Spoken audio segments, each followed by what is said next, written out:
promosi dan ya mes ini kita tetap mantau sampai bulan Agustus pemanggilan pemain. Kalau mes itu tetap masih digunakan untuk COVID, kita tidak pakai itu.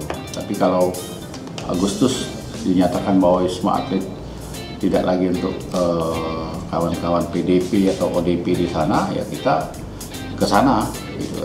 Tapi kita sudah cari alternatif. Mudah-mudahan hotel yang akan kita gunakan di situ adalah di sekitar Stadion Bumi Sriwijaya. Jadi kita fokus latihannya di Stadion Bumi Sriwijaya. Kalau persiapan pemain sendiri seperti apa, Pak?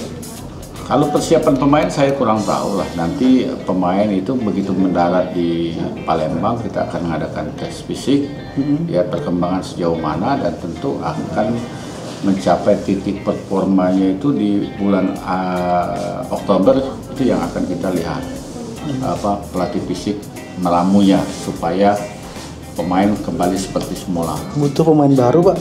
Ya, kita lihat nanti. Sekarang kita lagi bidik pemain bintang.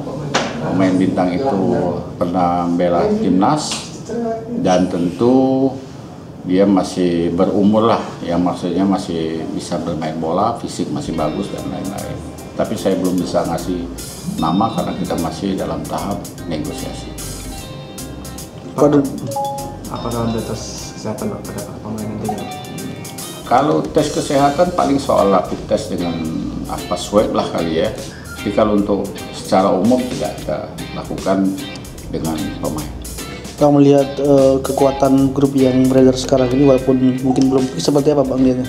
Ya pemain merata kekuatan.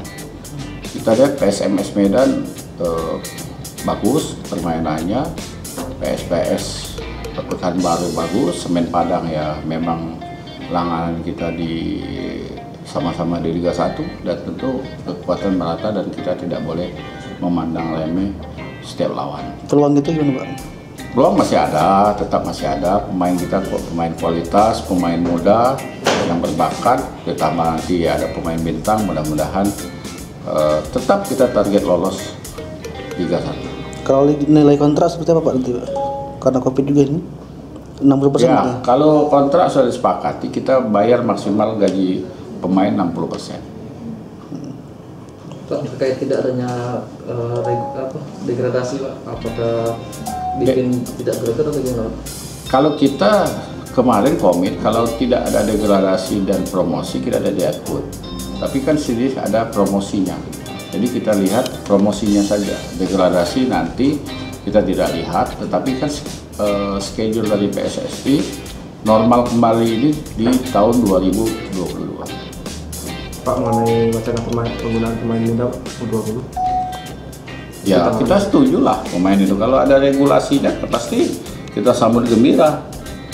Karena itu penting. Tetapi kan U20 yang dimaksud itu apakah U20 yang akan dipersiapkan Piala Dunia atau U20 semua gitu kan? Nah, itu yang paling penting itu adalah kalau regulasi U20 semua bagus.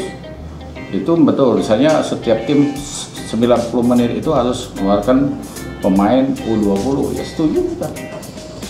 Pak, satu lagi Pak, pendapatnya Pak, kita kan untuk jadi tuan rumah Piala Dunia, menurut Bapak layak nggak sih Pak? Siapa? Palembang jadi tuan rumah Piala Dunia layak nggak? Oh sangat layak lah. Apa pertimbangannya Pak? Pertama kita ada stadion bagus, terus pendamping stadion 5 latihan sudah ada, 2 di Jakabaring, 1 di ini, tinggal nambah lagi. Yang di bisbol 1, yang di mana itu 1.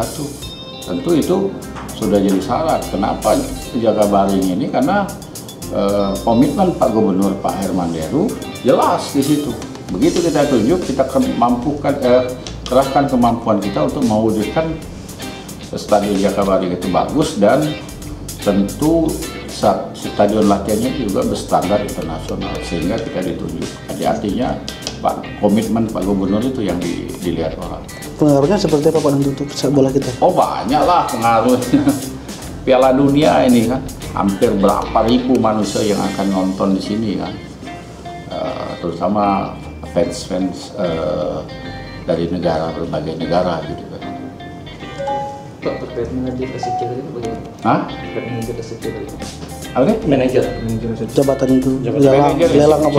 untuk tahun ini kita sudah sangat terlambat ya. Kemarin kita ada yang mau tapi tahu-tahu dia mundur. Tetap kita jalani sementara. COVID ya karena ini sifatnya masih turnamen, kita teruskan sampai selesai. Tapi 2021 wajiblah ada manajer yang betul-betul mendampingi pemain di lapangan. Kriteria dari kita sendiri Pak? Hah? Kriteria dari kita sendiri Pak? Kriteria manajer ini kan dibikin 3 kelompok lah kalau menurut saya.